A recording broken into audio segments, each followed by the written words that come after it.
Atención oyentes. Desde los estudios centrales de Radio Perspectiva Bíblica Mundial, irrumpe en sus hogares, desde el púlpito, la palabra que transforma vidas.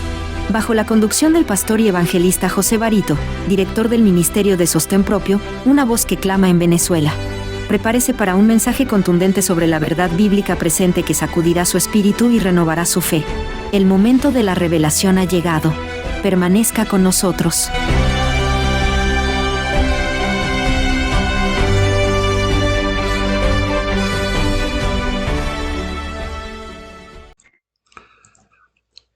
Un saludo cordial a toda nuestra audiencia de Radio Perspectiva Bíblica Mundial. Valoramos profundamente su sintonía y el espacio que nos brindan siempre. Siendo nuestro fundamento, como siempre lo hacemos, damos toda la gloria a Dios y el reconocimiento en su plenitud por su guía e inspiración en los temas que a diario compartimos con todos ustedes. Ahora, sin más preámbulos, entremos de lleno a nuestra temática de hoy. Sí, es un tema muy interesante. Sé que les va a llegar bien profundo en su corazón. Eso esperamos con la guía de nuestro Espíritu Santo. Bueno, este tema, distinguidos oyentes, tiene que ver con nuestra misión y nuestra consagración como miembros del pueblo de Dios. Pero lleva por título, ¿qué diferencia existe entre un creyente y un discípulo? Sí, ¿qué diferencia existe entre un creyente y un discípulo? Creo que es pertinente pues comenzar este tema con un texto bíblico que está en el libro de Mateo, capítulo 16, verso 24, que dice, si alguno quiere venir en pos de mí, niéguese a sí mismo, tome su cruz y sígame. Increíble ese texto. Pero antes de desarrollarlo, quiero hacer un pequeño preámbulo, porque este llamado o este texto va a incomodar bastante. Va a incomodar, pero es necesario porque es una reflexión que al final usted, lo que terminemos el tema, usted va a poder entonces tomar una decisión firme. Estoy seguro que sí. Hermanos y hermanas, distinguido público en general, hay una pregunta que el cielo lleva siglos haciéndonos. Sí, siglos. Es una pregunta que se niega a callarse, que golpea la puerta de nuestras conciencias cada vez que nos sentamos en estos bancos. En esta oficina, aquí, oficina radial, y usted desde su casa, desde su hogar o desde su iglesia, donde usted suele ir, pues es una pregunta que resuena la conciencia. Y la pregunta es, ¿eres un creyente o eres un discípulo? Interesante. ¿Será que somos creyentes o nos consideramos discípulos?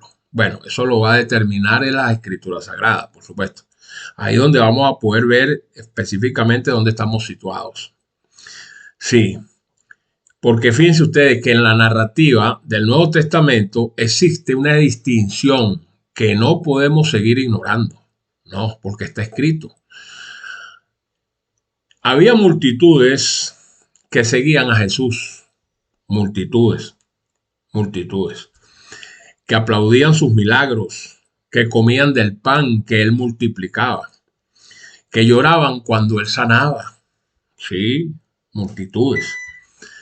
Pero Jesús, nuestro Señor, no vino a buscar aplausos. No vino a buscar preeminencia. Fue a buscar continuadores de su obra. No buscaba fans que lo admiraran desde lejos.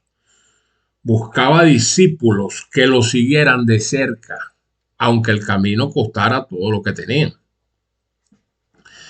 Y eso es lo que podemos ver a lo largo y ancho de todo el texto sagrado, pero más que todo el Nuevo Testamento, porque fue a estar allí relatado pues la historia de nuestro Señor Jesucristo cuando pisó esta tierra y cuando partió.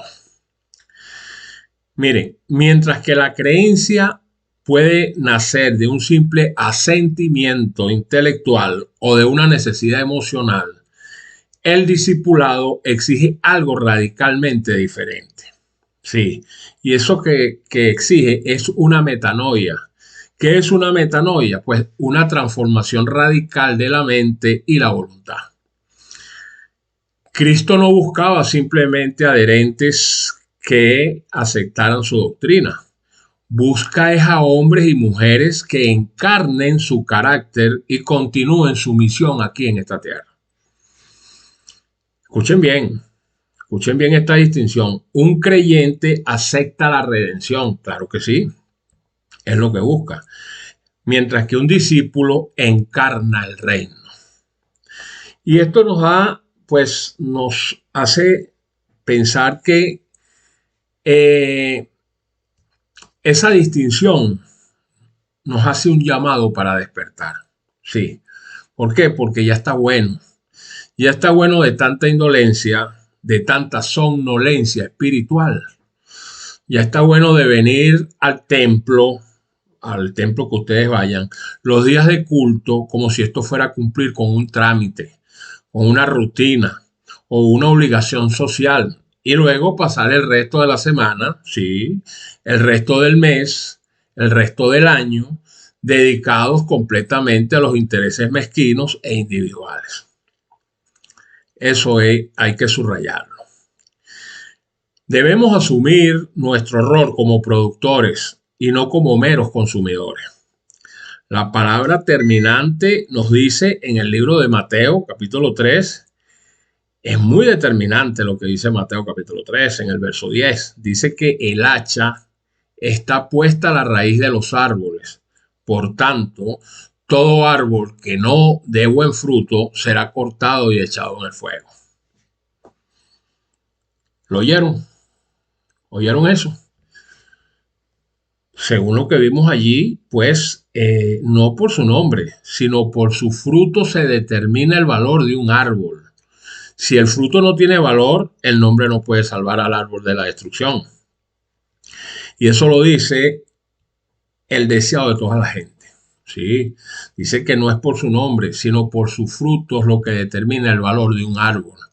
Si el fruto no tiene valor, pues, como lo dice el deseado de toda la gente, el nombre no puede salvar el árbol de la destrucción.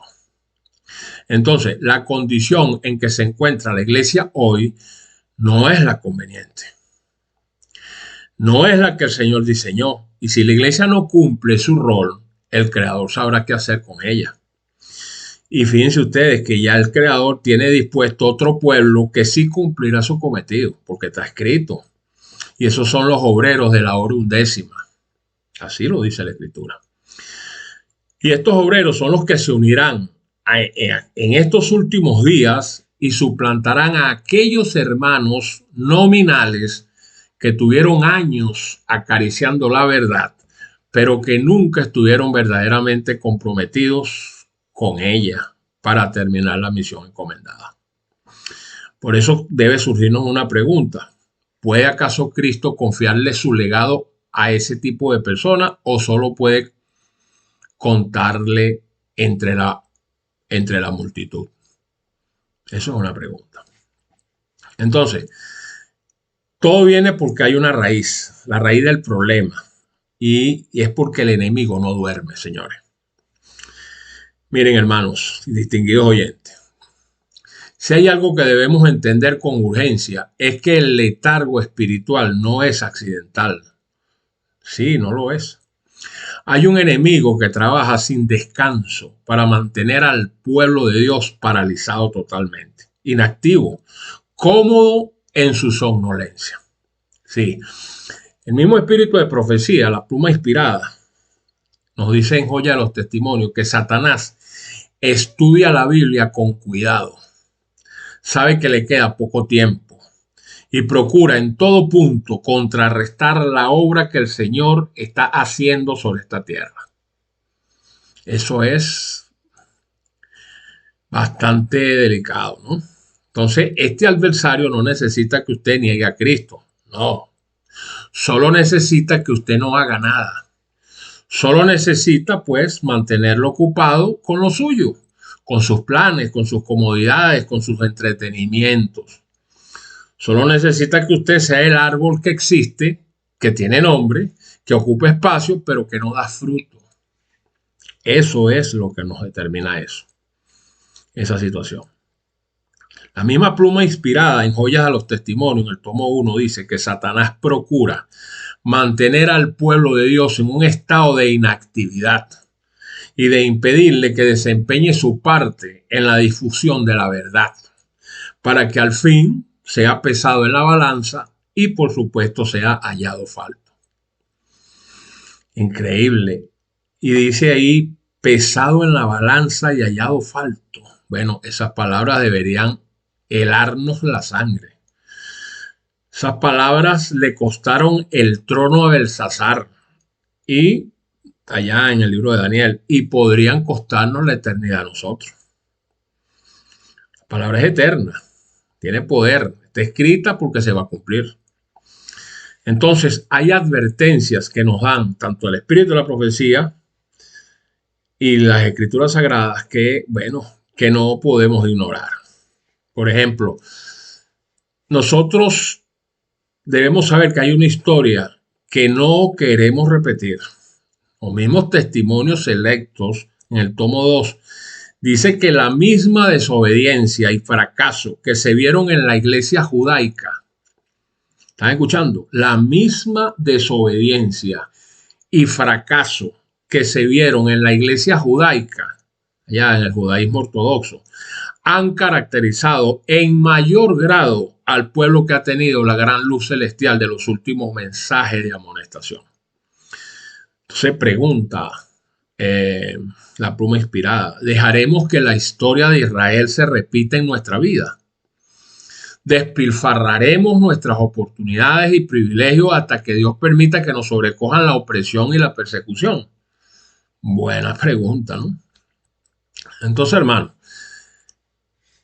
esa pregunta no es retórica, es una advertencia profética. ¿Por qué? Porque Israel tuvo la misma oportunidad, Israel tuvo el mismo llamado, Israel tuvo la misma presencia de Dios. Y sin embargo, Israel prefirió la comodidad de sus ritos religiosos por encima de la responsabilidad de su misión. ¿Y qué pasó? El mensaje se le quitó a ellos y se le entregó a otros. Entiendan eso. Sigue diciendo los mismos testimonios para la iglesia, la misma pluma inspirada en el tomo 2, dice que como el antiguo Israel, la iglesia ha deshonrado a su Dios, apartándose de la luz, descuidando sus deberes y abusando del alto y exaltado privilegio de ser un carácter peculiar y santo. Así es, señores. Miren, el registro del ángel celestial es fiel. Cada acto egoísta, cada oportunidad desperdiciada, cada deber no cumplido, cada pecado secreto está fielmente asentado en los registros del cielo. ¿Por qué? Porque el ángel registrador no improvisa, no exagera, no inventa, solo escribe lo que ve. Y con ello, pues el cielo también nos observa. Dice la Arabian Herald del 27 de febrero que todo el cielo está mirando con intenso interés a la iglesia para ver lo que sus miembros individuales están haciendo para iluminar a los que se hallan en tinieblas. O sea que no tenemos escapatoria. Entonces, ¿qué está viendo el cielo cuando lo mira usted esta semana, por ejemplo? Una buena pregunta. ¿Qué está viendo? O sea, está viendo a alguien que lleva el nombre de Cristo, pero ha decidido que la misión es responsabilidad de otros. Escuchen esta otra advertencia, que es más que una advertencia, es un diagnóstico.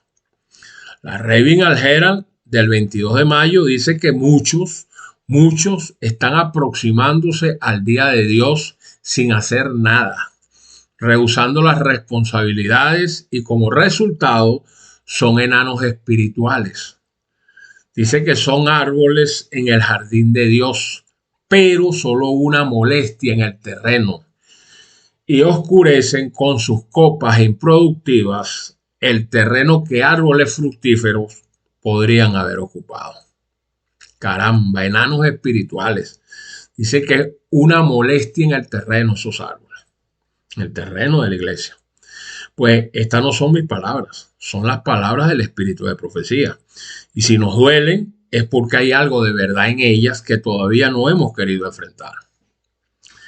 Entonces, nosotros podemos entender que hay algo escrito en el cielo, sí. Hay algo que debemos entender sobre el registro celestial. No es una lista de asistencia, no. No es un conteo de cuántos sábados asistió usted a la iglesia. Es un registro de la misión. Sí, la misma Raven Algera del 23 de agosto dice que el mundo necesita misioneros locales consagrados, y nadie será registrado, oiga bien, nadie será registrado en los libros del cielo como cristiano si no tiene un espíritu misionero. ¿Lo captaron? Nadie será registrado como cristiano si no tiene un espíritu misionero. No dice nadie será registrado como un buen cristiano, no. Dice nadie será registrado como cristiano. La misión no es opcional, es constitutiva de nuestra identidad en Cristo. Joyas de los Testimonios, tomo 2, dice que si los miembros de la iglesia no emprenden individualmente esta obra, demuestran que no tienen relación viva con Dios. Su nombre está registrado como el de siervos perezosos. Eso es delicado, ¿no? Y en esa gran obra de las lecciones prácticas del Gran Maestro, en la página 279, dice que hay muchos frente a cuyos nombres se encontrará escrito en los libros del cielo lo siguiente: no son productores, sino consumidores. Muchos de los que llevan el nombre de Cristo oscurecen su gloria, velan su belleza, lo privan de su honor, debido a que su influencia no es un sabor de vida para vida, sino, escuchen esto, es un sabor de muerte para muerte. Así que, hermanos, verdaderamente que debo hacer otra pregunta más importante que puedo hacerles en este tema. ¿Qué dice su nombre en el registro del cielo? Esa es una buena pregunta. Pues miren, resulta que para poder llevar a cabo la misión que se nos ha encomendado, hay un precio que hay que pagar, sí, el precio del discipulado. Porque dice el libro de Mateo, el Evangelio de Mateo, en el capítulo 16, dice que si alguno, escuche esto, si alguno quiere venir en pos de mí, niéguese a sí mismo y tome su cruz y sígame. Entonces dice, porque todo el que quiera salvar su vida la perderá, y todo el que pierda su vida por mi causa la hallará. Increíble eso, ¿no? Ahí Jesús no estaba improvisando, no estaba siendo poético ni dramático, estaba siendo quirúrgicamente honesto. Les estaba describiendo el costo real del discipulado. Y el costo tiene 4 dimensiones que no podemos reducir ni negociar, según ese texto que acabamos de interpretar. Llevar la cruz, lo nombra allí. Miren, el discipulado no es un camino de comodidad, no, es un camino de propósito, y el propósito tiene un precio. También nos dice ese texto que hay que calcular el costo cuidadosamente. Es como aquel que antes de edificar una torre, una casa, un edificio, un rancho, se sienta a calcular si tiene con qué terminarlo. El discipulado exige decisión consciente, no un impulso emocional. También el texto nos anuncia que debemos renunciar a las ambiciones personales, ¿sí? Todas las posesiones terrenales colocadas sobre el altar del sacrificio, no algunas, todas. Este tema no le gusta a la gente, no le gusta. y habla de un sacrificio permanente. Esas son las 4 vertientes que podemos leer de ese texto. ¿Qué es un sacrificio permanente? Pues no un sacrificio de temporada, no es un sacrificio de campaña evangelística, es un estilo de vida de entrega constante. Por eso el apóstol Juan en el capítulo 8 dice que si vosotros permaneciereis en mi palabra, serías verdaderamente mis discípulos y conocerías la verdad y la verdad los haría libres. Y entonces viene la declaración que a muchos ha incomodado profundamente. Sí, ese fue el texto que hace como 15 años me hizo que me orillara. Sí, me hizo que tomara una decisión en mi vida. Yo fui, gracias a Dios, fui productor agropecuario. Antes de ejercer el ministerio, fui productor agropecuario. Me iba muy bien, tuve mis bajas, mis altas, pero me iba muy bien. Manejaba poder económico y me iba muy bien. Y cuando yo me topé con ese texto, yo dije, caramba, ¿qué es esto? Con todo lo que les he dicho, porque eso fue lo que yo fui investigando a medida que me puse a profundizar en el texto que yo les voy a relatar a continuación. Y fue el que determinó en mi vida que tenía que tomar una decisión. Sí, una decisión vertical. Y ese texto lo podemos leer en el libro de Lucas, capítulo 14, verso 33. Lo tengo, pero grabado de 100 a 100. Miren, búsquenlo, subrayenlo con un resaltador en su Biblia y siempre ténganlo ahí presente. Y siempre reflexionen sobre ese tema, porque eso no son palabras mías, ni son palabras del apóstol, ni son palabras del escribiente, ni son palabras ni siquiera del espíritu de profecía. Dice ese texto, así pues, cualquiera de ustedes, fíjense esto, cualquiera de ustedes que no renuncia a todo lo que posee, no puede ser mi discípulo. Caramba. Yo creo que ese es el texto que la gran mayoría de predicadores y de personas que son cristianas, que leen las escrituras, yo creo que ese texto lo ven y le pasan por encima, bueno, así como los caballos esos que saltan valla. Así pues, cualquiera de vosotros que no renuncia a todo lo que posee, no puede ser mi discípulo. Eso hay que reflexionar, señores, porque esa es palabra viva, palabra del Dios eterno. Nótese la palabra, no puede. No dice no debería. No dice le resultará difícil. No. Dice no puede. No puede. O sea que el que tiene intereses personales superiores a la lealtad que le debemos a Cristo, le será imposible hacer lo que Cristo pide. Esa es la realidad. Es la renuncia al yo. Pues esa renuncia al yo no es sugerencia, es una condición. Caramba. Por eso que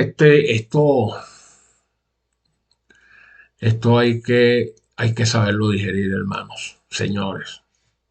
Porque nosotros tenemos 2 decisiones ahí en la puerta. Una, tomamos el texto, o la otra no lo tomamos. Y seguimos el Evangelio Light. Usted decide, sigue el Evangelio Light como un consumidor o asume el Evangelio correcto, como lo dice Jesucristo, y asume su responsabilidad.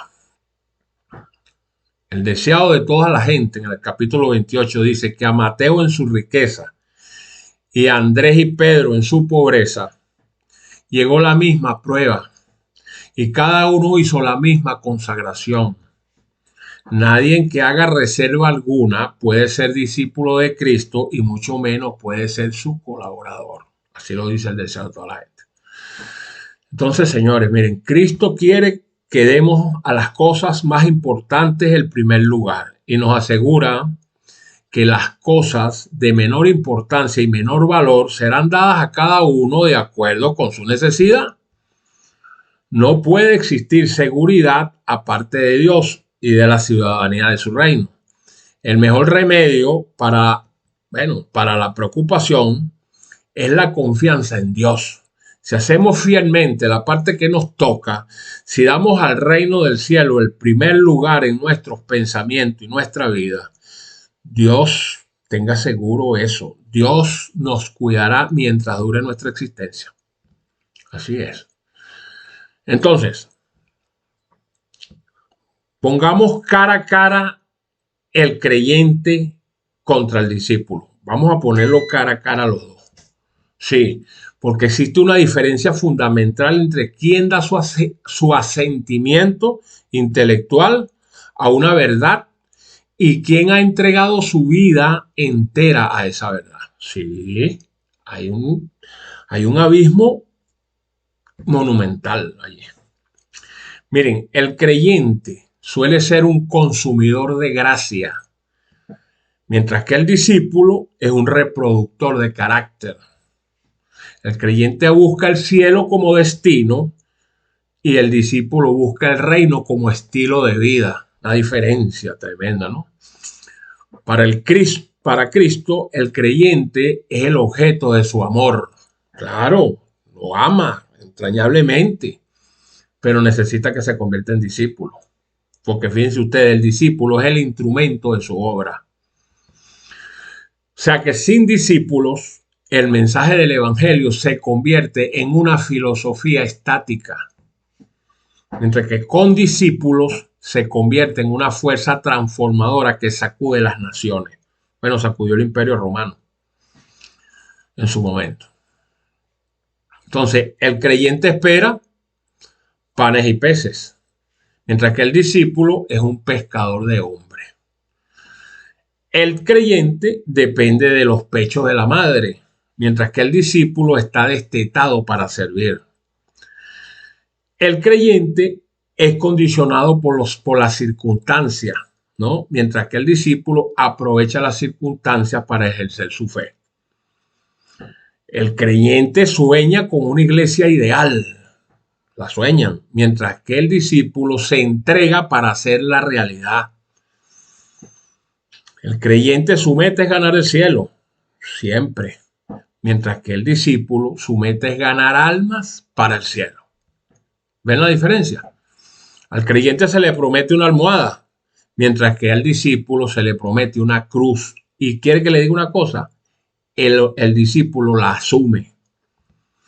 Sí. El creyente cree lo que Cristo hizo por él, mientras que el discípulo vive lo que Cristo hace a través de él. Bueno, insondable eso.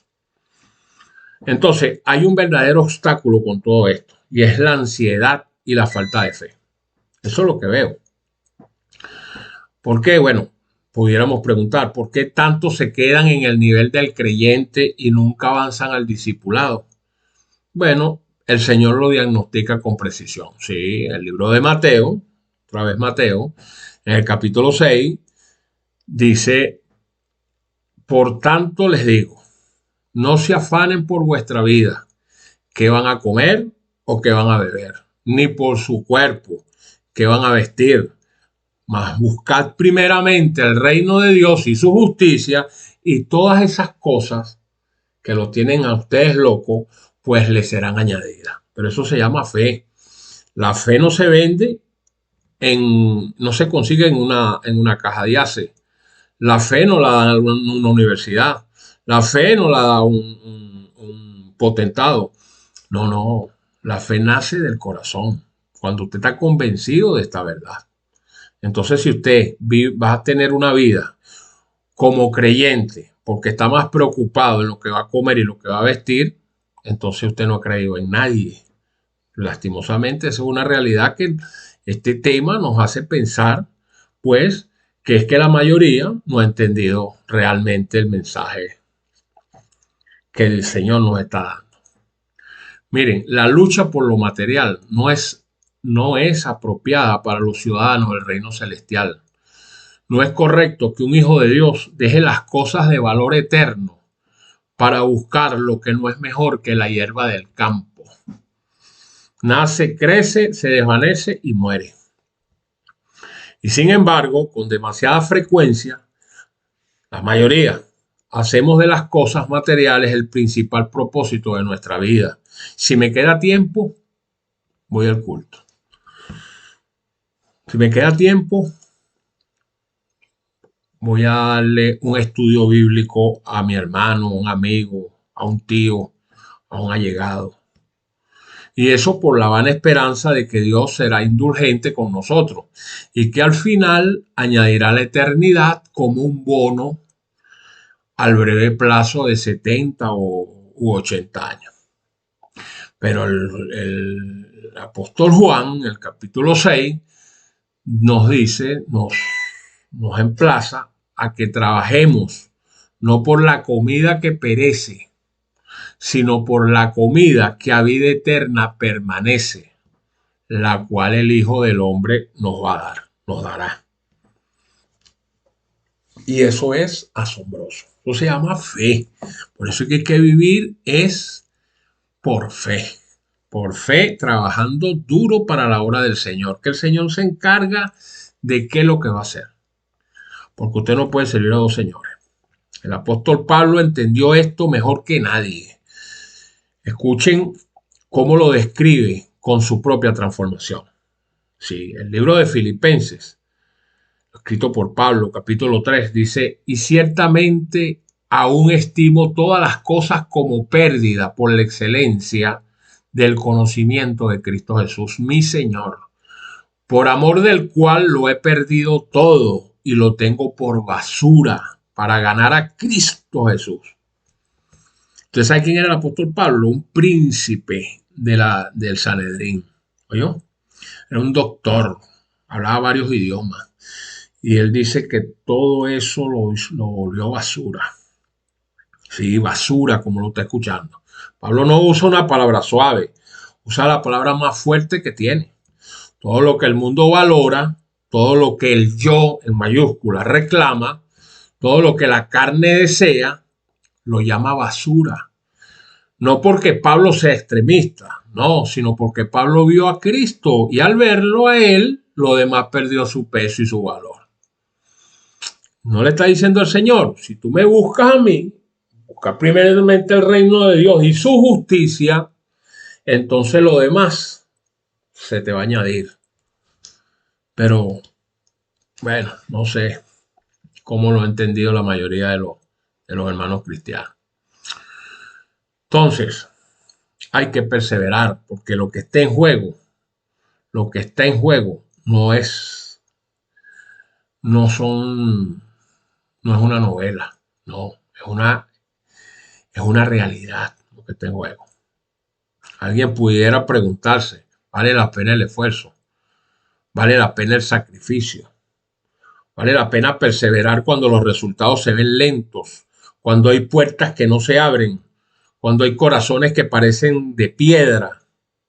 Bueno, la respuesta del Espíritu de Profecía es contundente. En el libro de Testimonios, tomo 4, dice que si nosotros fracasamos 99 veces de cada 100, pero tenemos éxito en salvar aunque sea una sola alma de la ruina, una sola, bueno, habremos hecho algo noble por la causa del Maestro. ¿Sabe por qué? Una sola alma. Porque sí, solo una. Porque yo le pregunto, ¿cuánto vale una sola alma? Pues el Hijo de Dios murió por ella. Si eso no nos da la perspectiva indicada, entonces nada lo hará. Y recuerden la parábola de las 100 ovejas. No se entregarán cuentas por las 99 que están sanas en el redil. Daremos cuenta es por la que se fue, por la extraviada, por la que está fuera del redil, por la que nadie fue a buscar porque estábamos demasiado ocupados con nuestros propios asuntos. Pastores que se van las ovejas, las iglesias tienen 100 miembros y se van y no les interesa. Se fue. Pero hay que tener una preocupación porque vamos a entregar cuentas por las que se fueron, más que por las que estén en el redil. Sí, hay un santo y seña que debe prevalecer en el pueblo de Dios en estos últimos días. Y ese santo y seña es claro. Y lo dice el Espíritu de Profecía, joya de los testimonios, tomo 1. Dice, hay 3 consignas en la vida cristiana que deben ser observadas. Si deseamos evitar que Satanás nos gane la delantera, debemos velar, orar y trabajar. Esos son los 3. Velar, orar y trabajar. También dice Testimonios tomo 3, no escuchará Dios la oración de su pueblo mientras este descuide al huérfano, al desamparado, al cojo, al ciego y al enfermo. Yo diría al que está preso, que hay en su medio. De nada nos sirve decir que somos piadosos y vemos la necesidad y apartamos el rostro para un lado. O nos dice un niño que tiene hambre o vemos que tiene hambre y tenemos plata en el bolsillo para ayudarlo, entonces el niño se acerca, pide y le dice, no te preocupes, vete que yo voy a orar por ti teniendo cómo ayudarlo. Se va a entregar cuenta, ¿sabes?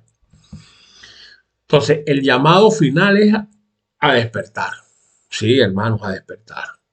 El tiempo del letargo se terminó. El reloj avanza. La profecía se cumple. El mundo gime bajo el peso de sus pecados y espera, aunque no lo sepa, que alguien le lleve la luz. Entonces, la pregunta es, ¿quién lo hará si no somos nosotros? Si no es usted, ¿quién lo hará? El espíritu de profecía lo dice con una claridad que duele. El conflicto de los siglos. Bueno, se lo recomiendo ese libro, que lo lea. Si no lo tiene, ese libro yo se lo regalo. Pídamelo a través de mi celular, de mi WhatsApp. Pídamelo como usted quiera, que yo se lo regalo. Sí, el ministerio, una voz que clama en Venezuela a través de Radio Perspectiva Bíblica Mundial se lo regala. Cada vez que usted lo necesite. Esa obra magistral, dicho por los eruditos, más grande de este planeta, dice que no hay un libro después de la Santa Escritura que sea más importante sobre la faz de la tierra. Después de la Sagrada Escritura, el conflicto de los siglos. Se nos dice de dónde venimos, dónde estamos y hacia dónde vamos. Basado en la Escritura Sagrada. Usted lo lee y lo confirma en la Biblia Sagrada. Y ese libro nos dice que la religión que se profesa hoy no tiene el carácter puro y santo que distinguiera la fe cristiana en los días de Cristo y sus apóstoles. ¿Está diciendo? Fíjense ustedes, si el cristiano es aparentemente tan popular en el mundo hoy, ello se debe tan solo al espíritu de conformidad y de transigencia con el pecado. Entonces recomienda, revivan la fe y el poder de la iglesia primitiva y entonces el espíritu de persecución revivirá también. ¿Por qué no ha venido la persecución a la iglesia? Porque la iglesia ha sido indolente. Sí.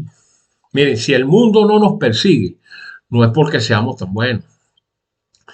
Es porque no somos suficientemente diferentes. Es porque la iglesia se ha amoldado al mundo hasta el punto de que el mundo ya no la distingue. Y eso debería de aterrorizarnos, ¿sabes? Eso nos debe congelar la sangre a los que están llevando a cabo la misión que Dios les encomendó, la gran comisión. Vayan y prediquen mi evangelio a toda criatura, bautizándolos en el nombre del Padre, del Hijo y del Espíritu Santo y enseñándoles todas las cosas que yo les he mandado y entonces yo estaré con ustedes todos los días hasta el fin del mundo. ¿Dónde está esa comisión? Pues está diciendo que la iglesia no despierta oposición con el mundo. ¿Por qué? Porque se parece más el mundo la iglesia al mundo que el mundo a la iglesia. Imagínense ustedes. Cuando es que en la iglesia la misión ha sido convertir al mundo, que el mundo venga a la iglesia, no, ya el mundo no la distingue. Es igual. Así que el llamado de esta hora es a la consagración total, mis hermanos. No la consagración del día de culto. No es la consagración de la campaña que se hace porque el pastor se empeñó, ¿no? No, es la consagración que Pedro expresó cuando dijo: he aquí nosotros hemos dejado todo y te hemos seguido, dijo Pedro. Y Cristo le respondió con una promesa. Interesante esa promesa que le respondió Cristo a Pedro. Le dijo allá en Lucas capítulo 18: de cierto les digo que no hay nadie que haya dejado casa, padre, hermano o mujer o hijo por el reino de Dios que no haya de recibir mucho más en este tiempo y en el siglo venidero la vida eterna. Imagínense ustedes, en el Olam Jabá, como dicen los judíos, la vida eterna. Entonces, si hacemos fielmente la parte que nos toca, que nos corresponde, si damos al reino del cielo el primer lugar en nuestros pensamientos y en nuestra vida, entonces ahí está la promesa. Dios nos cuidará mientras dure nuestra existencia. Y la palabra lo promete. Otra vez, el libro de Salmos, el salmista en el capítulo 23, la gente se lo sabe, pues, dice que ciertamente el bien y la misericordia me seguirán todos los días de mi vida y en la casa de Jehová moraré por largos días. Entonces, señores, ¿quieren algo mejor que eso? Hoy es el día. Hoy, este momento, esta hora es el momento de la decisión, apreciados. Porque entonces le pregunto, ¿seguirá usted siendo un creyente que observa desde las gradas o será el discípulo que Cristo está esperando? No el creyente que espera ser servido, sino el discípulo que sirve hasta el final. No es el árbol que solo ocupa espacio, sino el árbol que da fruto abundante para la gloria del Maestro. Sí, no es el siervo perezoso cuyo nombre avergüenza el registro del cielo, sino el siervo fiel a quien el Señor diga: bien, buen siervo y fiel. Es el que tiene oídos para oír, como dijo Mateo, entonces que oiga. Entonces, con todo eso que hemos verificado, tanto con la Biblia como con el espíritu de profecía, yo quiero dar unas palabras de cierre para cerrar este tema. Sí, señores, el reloj del cielo está a punto de detenerse. Y usted sabe, tengo tiempo diciéndolo, que lo decimos con autoridad. Conocemos lo que dice la profecía y sabemos en qué momento de esa profecía estamos situados. En una cadena de 10 eslabones estamos en el 9º eslabón. Así que el reloj del cielo está a punto de detenerse. Hermanos y hermanas, distinguido público, oyente, antes de cerrar, necesito dirigirme a dos grupos hoy, esta noche. Hoy. Necesito dirigirme a dos grupos. Sí, a dos grupos. Porque hay dos clases de personas en la iglesia. Vamos a decir la iglesia. Y la palabra final es diferente para cada uno. La que les voy a dar es diferente para cada grupo. Bueno, para los que aún no han acudido al llamado, que sé que hay muchos que me están oyendo y me verán en un momento determinado, me verán por canal YouTube Perspectiva Bíblica Mundial, me verán por el canal YouTube Perspectiva Bíblica PBM Radio, me podrán ver en las redes porque estos temas van a circular. Y si todos están circulando, para los que aún no han acudido al llamado, amigo, hermano, que todavía estás afuera o estás fuera del pacto, que todavía no has decidido formar parte del pueblo que guarda los mandamientos de Dios y tiene la fe de Jesús. Escúchame bien. Escúchame, hermano, de corazón se lo digo. A mí no me están pagando para decir esto. Aquí yo no estoy cobrando un sueldo para decir esto. Aquí yo no estoy obedeciendo a intereses de ninguna índole. Los únicos intereses son los de Jesucristo, que lo dejó expresado en su Biblia y me dijo que lo dijera, que lo expresara. Porque si mis discípulos al final no hablan, entonces las piedras que están aquí van a hablar. Yo no quiero pasar por piedra. Miren, si esta reflexión ha sido fuerte para los que ya están adentro de ese pueblo, para los que ya tienen años conociendo la verdad, para los que ya fueron bautizados y han tenido acceso a la luz más completa del Evangelio, entonces usted podrá preguntarse qué será de mí. Por eso le estoy haciendo un llamado. No lo digo para aterrorizarlo, lo digo porque lo amo con el amor de Cristo. Lo digo porque el mismo Señor que hoy usted lo busca, mañana podría cerrar la puerta. Y la escritura es clara. Habrá quienes llamen y ya no será abierta esa puerta. Entonces, señores, el reloj no espera. La gracia no es eterna. No es eterna en su oferta. Hoy usted tiene la luz delante de su presencia. Hoy el Espíritu Santo le está hablando a su corazón. Hoy la puerta aún está abierta, Señor. Se está, entrecerrada, ya casi que se cierra, pero está abierta. Así que no rechace este llamado sin tomar la decisión más importante de su vida. No hay un mejor momento que este. No hay un mañana garantizado.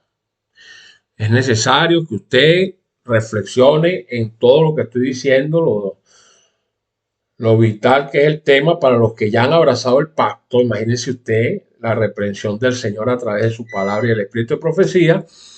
Por eso le digo, es el momento que usted ojalá pudiera formar parte de ese pueblo que el Señor llama los obreros de la hora undécima, ¿sí? Para tirar el resto y terminar con la obra y esperar al Señor con júbilo. Eso es con ustedes. Ahora quiero dirigirme para los que ya son del pueblo que guarda los mandamientos, los que han abrazado el pacto. Para ustedes, sí. Mis hermanos en la fe, los que ya llevan el nombre, los que ya fueron bautizados, los que ya conocen la sana doctrina. Este llamado es de vida o muerte, porque hay algo que muchos en la iglesia han olvidado o quizás nunca han querido enfrentar del todo, y es el juicio preadvenimiento que está en curso. Ustedes lo saben mejor que nadie.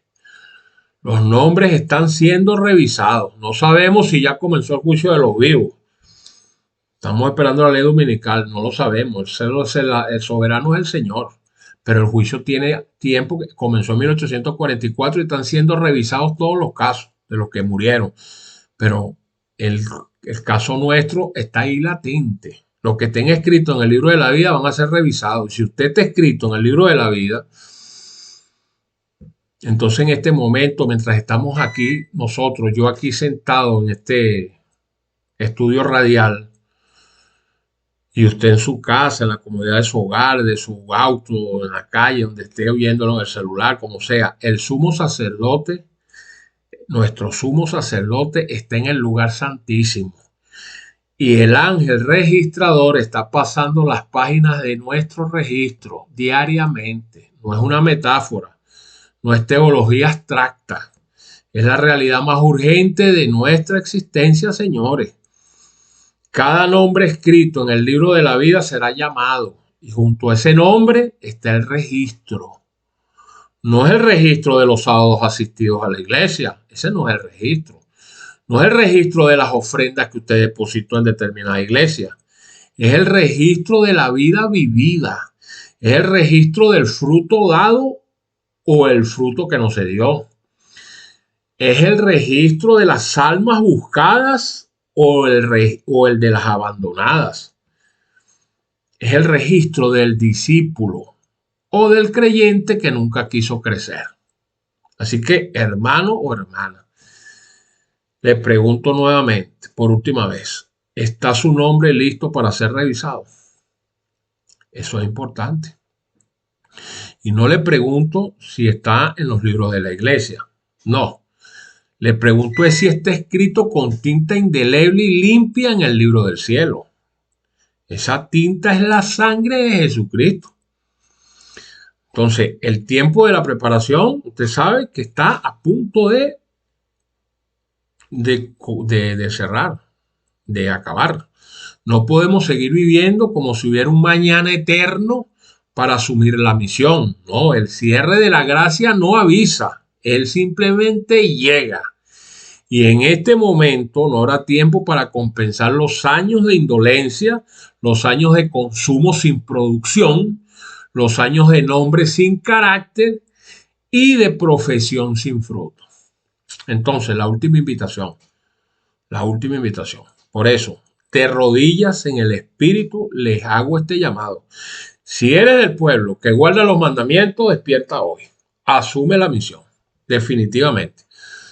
Sal a buscar la oveja perdida, sé el discípulo que Cristo necesita, no el creyente que el mundo ya tiene de sobra. Y si todavía no has tomado la decisión de acudir al llamado, como lo dije al principio, al primer grupo, hágalo ahora, antes de que el reloj marque la hora que nadie conoce, pero que el cielo ya tiene señalada. Porque cuando esa hora llegue, el que esté afuera, afuera se quedará. Y el que esté adentro, pero sin aceite en su lámpara, también quedará en las tinieblas. Entonces termino, señores. El tiempo es hoy. La decisión es suya y de su conciencia. La eternidad espera por su respuesta. Por eso el Señor dice en Apocalipsis 3, he aquí yo vengo pronto. Retén lo que tienes para que ninguno tome tu corona.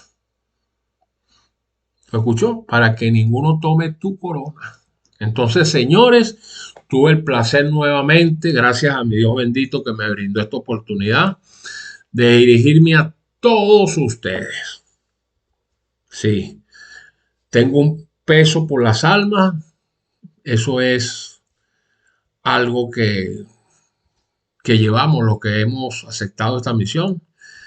Y por eso le digo que es un placer haberme dirigido a todos ustedes. Les habló desde Venezuela el pastor José Barito. Me despido bajo la soberanía de nuestro Padre Celestial, confiando en su dirección para los días por venir. Gracias una vez más por ser parte de la familia de Radio Perspectiva Bíblica Mundial. Hasta un próximo encuentro distinguido. Dios lo bendiga.